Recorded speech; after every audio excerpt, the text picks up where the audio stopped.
On Friday, President Donald Trump finally pardoned Scooter Libby, and it was a decision long overdue.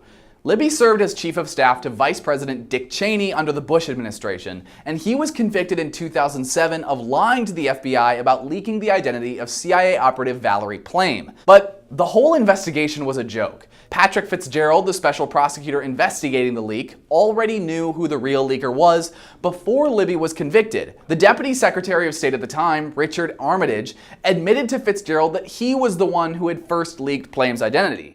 But what did Fitzgerald do? He told Armitage to keep quiet because he wanted to pressure Libby into bringing down Dick Cheney. Fitzgerald even offered to drop the charges if Libby turned on his boss, except Libby didn't play ball, and as a result, he got 30 months in prison, a $250,000 fine, and hundreds of hours of community service. President Bush commuted his prison time, but Trump's pardon gets the job done completely. And here's why we know that's a good thing. In 2015, one of the key witnesses against Libby recanted her testimony, saying Fitzgerald had manipulated her into falsely accusing Libby. There was a special counsel. His name was Patrick Fitzgerald, out of Chicago, a friend of Illinois. James Comey. A friend of appointed by James Comey? Yes.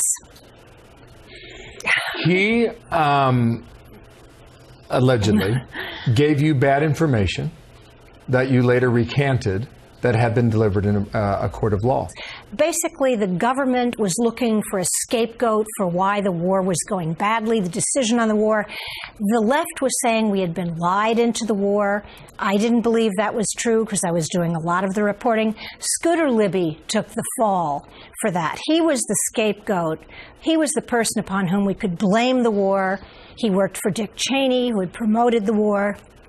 So he was a convenient target of opportunity. The witness was former New York Times reporter Judith Miller, and she had testified that Libby leaked Plame's identity to her before the date Libby said that he'd first learned of Plame's identity. This testimony was obviously huge for getting Libby on the lying charge, but now that it's been recanted, Libby has been reinstated to the bar in Washington, D.C., and the D.C. Court of Appeals ruled that Libby had, quote, credible evidence that he was innocent. Trump's pardon is now just a formality, erasing the stain on Libby's record and allowing someone regarded widely by all parties as a good and decent man to move on.